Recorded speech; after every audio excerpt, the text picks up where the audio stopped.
Hello, everyone. This is Independent Conservative. Thank you all for joining me once again. So I want to respond to a TikTok video that I just saw not too long ago. And here is a picture of the woman here.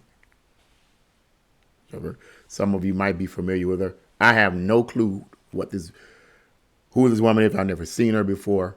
I just want to respond to what she said in a podcast from what's his name? Willie D. Willie D's live podcast. Now, I've seen this guy, Willie D, before. I've never listened to him extensively, but I have seen him before, and I've heard little bits and pieces of what he has said in his podcast. But at any rate, I want to respond to some words that this woman said here. I guess evidently she was supposed to have been running for Congress at some point. Willie D stated at the end of what she had said that she was supposed to be running for some type of political position or whatever. And I want to respond to what she said about black men and black men's relationship to black women. And I believe that she's gotten some of it right, but I believe also she's gotten some of it wrong, in my opinion. So let's get right into this. Yeah, I'm still dealing with the black thing, okay? Still dealing with it. And it kind of, and this is, like I said, this is only a clip. So whatever, if you really want the full extent of the interview and the talk, you would have to go to Willie D's podcast. I didn't listen to the full speech. I don't feel I have to listen to her full speech. I'm not going to sit up an hour and a half, 2 hours, listen to a full speech. I heard what she said here, and I want to respond to it. Okay, I want to respond to what she said here.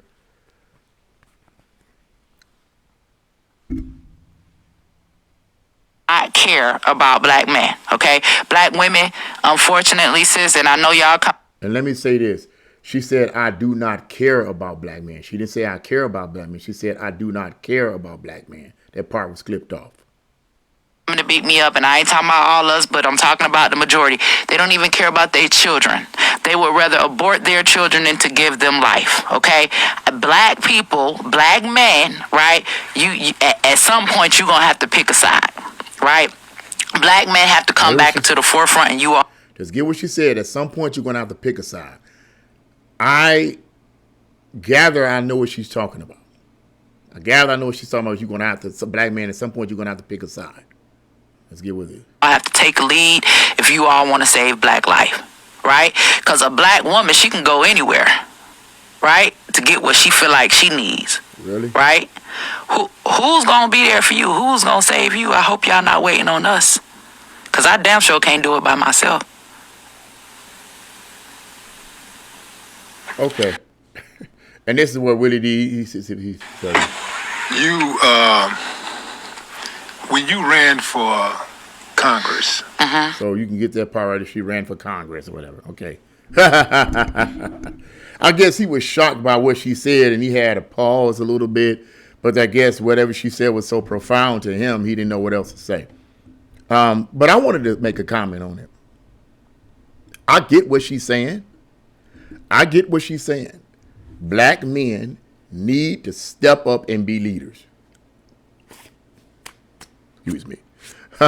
Black men need to step up and be leaders. I'm in total agreement of what she said in that portion of her comments. I am in total agreement with that. Okay. Yeah, and I have talked about that. I've talked about black men need to be strong and black men need to step up. But I think, unfortunately, a lot of our black men have been disenfranchised. We've been separated from God. And when I say separated from God, I'm not talking about some African God from Africa. I'm not talking about that. I'm not talking about animism or any of that type of stuff or paganism. No, I'm talking about the God of the Bible. Black men since the 1960s have been separated from that as a whole. And so we are disconnected from the true and living God. We're disconnected from Yahweh. We need to get connected back to Yahweh through Jesus Christ. And that'll start us on our trajectory to be strong men in the community. Okay. So I agree with that. I agree with her on that. I believe that she's telling the truth right there, that black men need to step up and be men in the community in order to, quote unquote, save our community, the black community per se. The problem is that I have a problem with her is when she talks about that black men are white. I mean, black women. No, she made the comment about black men have to make a decision. You have to make a choice. Okay. Now, what she meant by making a choice, what I gathered, is that she meant by making a choice. As a matter of fact, let's go back to that. Let's go back to what she said here. Hold on. Black women do not care about black men, okay? Black women, unfortunately, sis, and I know y'all coming to beat me up, and I ain't talking about all us, but I'm talking about the majority. They don't even care about their children. They would rather abort their children than to give them life, okay? Black people, black men, right? You at some point, you're going to have to pick a side, right? That's what she said. At some point, you're going to have to pick a side. Now, what I gather she's saying right there is that black men that want to be with white women and other women and stuff like that, you got to eventually pick a side and get with these black women, get with your black women, get with your sisters in order to save your sisters. That's essentially that's essentially what I gather that she's saying. And in that sense, I would have to say I don't agree. Because number one, as a grown black woman, you have she just said out of her own mouth that black women can go anywhere they want to get whatever they want to get. Right? That's what she said. She said black women can get anything they want to get, go whatever. Okay, well, go ahead. If you have that ability, go ahead. You don't need me as a black man to hook up with you and save you. I'm not your savior. The black man is not the savior of the black woman. The white man is not the savior of the white woman. We are, as men, given to us by God, not nature, not Mother Nature and all this other nonsense and evolution, but given to us by God, we are the leaders. We are the heads. But it is not a black or white thing. It's not. It's not a black or white thing. Here go with that dichotomy again. It's not a black or white thing. It's not a black man picking and choosing. Or this white woman here treats me with respect, and she loves me for who I am. And she's supportive of my vision and my dreams. She's always there. She's always there taking care of me. I mean, but no, I'm going to leave her and hook up with my quote unquote black sisters, even though this black sister can't stand me. She disrespects me. She spits on me. She downs me. She doesn't support me. But I'm going to get with her because I need to save her. At the end of the day, I'm not going to have anything in me worth trying to save her with because she already tore me down. Internally, you get what I'm saying? Here, she says one thing that I agree with, and then the next thing she says I don't agree with. It's not a black or white thing. It's a matter of personal responsibility for both the black men and black women. Now, black men need to take responsibility in their homes. They need to take responsibility. But a lot of these black men, as I said before, have been disenfranchised. We've been separated from our God and separated from the way we were before the 1960s civil rights movement. We became, as a black community, we became a community of begging, sniffling people that every time something bad happens, we go run into the government to save the day. That's how we have become. We have become, once again, codependent on the government to fix everything. But how you become a man in the black community is you don't go to the government to fix your situations. You man the heck up, like I was telling someone not too long ago. Another man don't do it. You man the heck up and do what you need to do to survive. And I mean legally. I ain't talking about this dumb junk. You do what you need. You man up and you do what you need to do to survive. You pick yourself up. Gird yourself like a man. That's what God told Job. God told Job, gird up your loins like a man and answer me this. You sniveling and crying about your circumstances and all the bad stuff that happened to you, Job. Gird up your loins like a man. Basically saying, prepare yourself for action, Job, and stand and answer me. It's the same principle with black men today. Gird up. We need to gird up our loins and do what we need to do in order to be the leaders in our community that we need to be. We don't need to hook up with black sisters and so forth simply because they're black. If we are with a black woman, then we need to be responsible and we need to be the men we need to be. And if we're the men we need to be Standing on, and I'm talking about, when I'm talking about being the men that we need to be, I'm not talking about physical strength. I'm talking about a man that's responsible, a man that's willing to work and make and work for a living, a man that has strong morals and values, a man that has principles. He's not quick to change from what he believes in. He's not flaky. He's not up and down. One moment someone comes to him and says one thing, and then the next thing moment he's changing his mind about what he's been believing for 1,000 years. I'm being sarcastic, but you get what I'm saying. He's not easily manipulated psychologically. Okay? That's a strong man. Not talking about all this macho stuff. When we do these type of things, the woman that we're with, whether she black or white or whatever, but in this sense, connecting to what this sister was saying here about black men, they need to make you need to make a choice, or you need to make a decision or whatever. When we as black men get to the point where we need to be psychologically and spiritually, whomever we're with, the women will respect us. Automatically, they will respect us because of the standards that we uphold.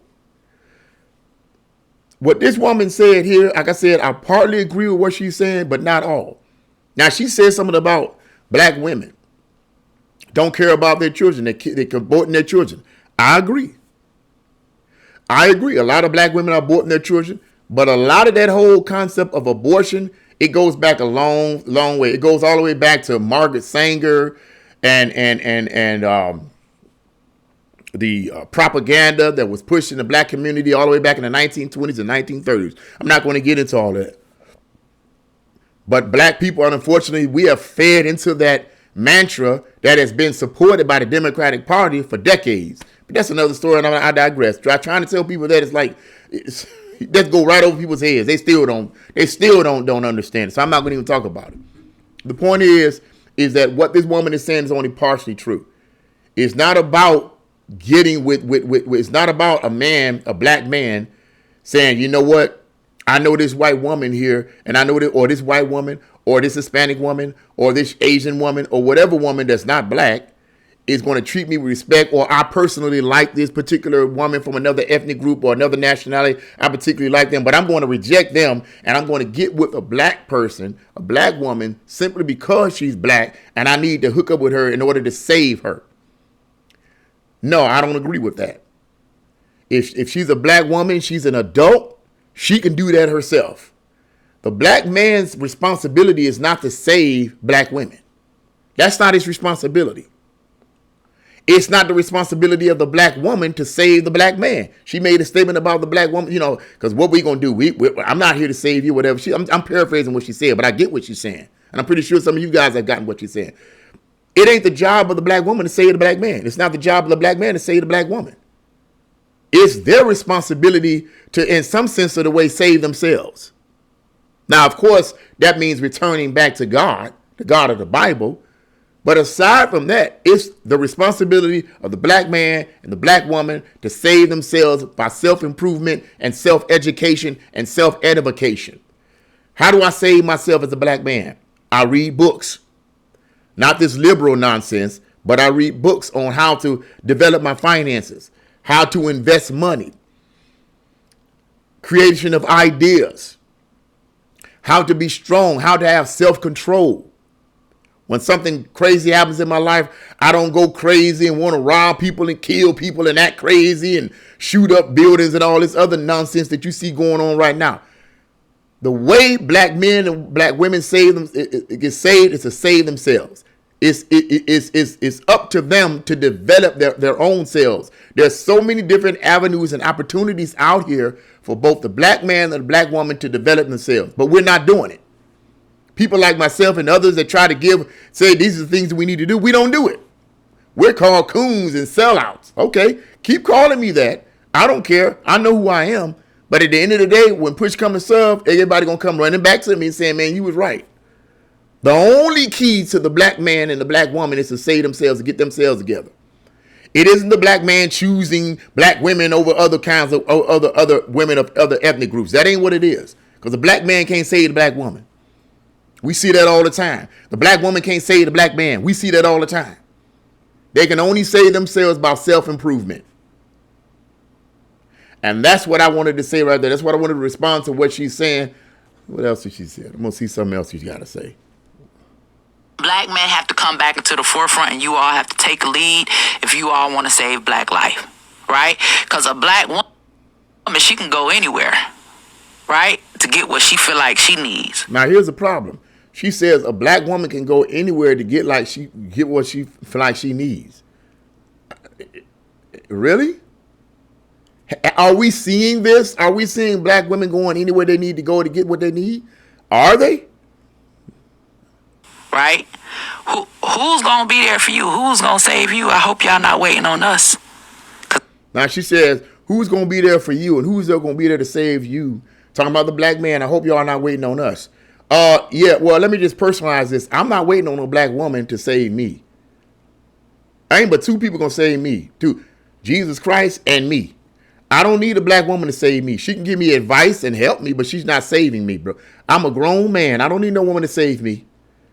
I'm not dependent on some external force or some person outside of me to save me and help me. No, I got to help Ryan. Ryan got to help Ryan.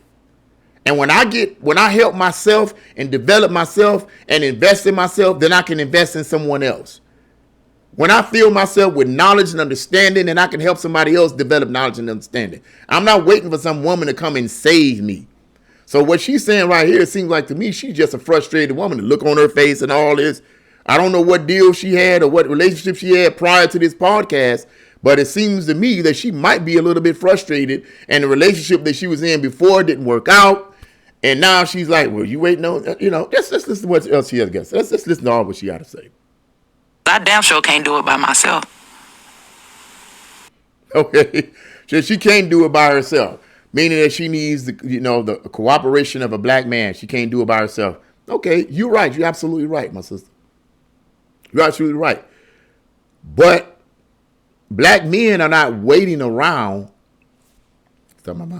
Black men are not waiting around for black women to save them, or white women, or any kind of women for that matter. That's not what they're doing.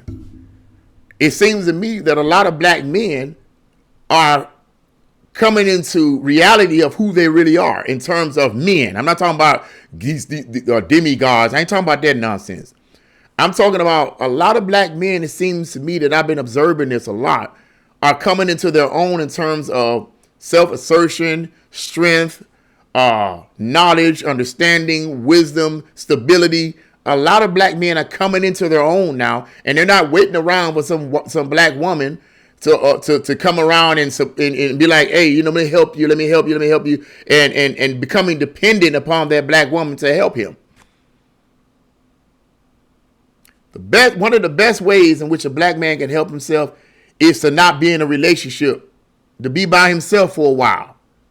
To be by himself for a while, to develop himself, and say that by the time he gets into a real relationship, he will have something not only to offer, but to offer to the woman in the relationship, but he will be a complete man mentally, emotionally, spiritually, and physically, to the point if the relationship doesn't work out, he's not ready to jump over a bridge or something, or bang, bang, bang, bang, bang, bang. He's not ready to do that. He'll feel the pain because he's human, but he'll pick himself up and go on. Well, that's the kind of man and strong man that we need, as black men, need to get back to.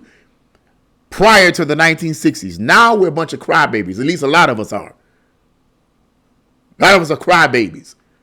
That's what we need to get back to. But that's my response to what she said. What do you guys think and what this woman is saying? And leave your comments in the comment section below. Like, share, subscribe to my channel. God bless you all. See you again.